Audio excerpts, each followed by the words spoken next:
Poate că toate OZN-urile și extraterestrii suntem tot noi. Da? Oamenii din viitor. Dumnezeu să mă ierte, dar eu cred că Iisus este un trimis din viitor. Dar cu credința asta s-a supărat ăsta, mi-a chipuit de ce prostituție. Am tăiat un căcat de iepuri, mă scuzați. De ce zici? Măi, că-mi place cum spui. Cum stau să moară, mă, nu vezi cum arată? Moare, nu-l duc jos, că o să mânce vreo pisică. Foarte bine, trebuie să trăiască și aia, n-are și aia pui. S-a prins ură pe mine. Ce? Mașina mea, sacul meu, mirosul meu. Dacă scapă, mă sfârși ăsta. Era pisicuța mare și o iubeam. Eu sunt de vină, doamna Nazar, eu am greșit.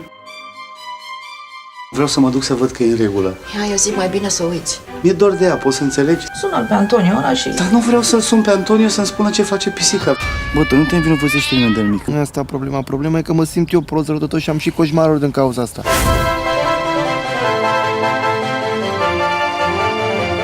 Tu l-am. L-am omorât, dar l-am omorât pentru tine. L-am luat pentru mâncare, nu pentru joacă, clar?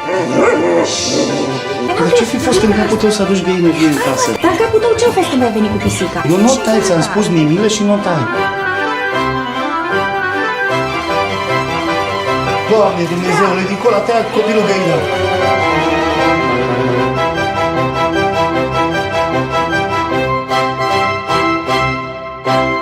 Da, poate că și iepurele ăsta vine tot din viitor.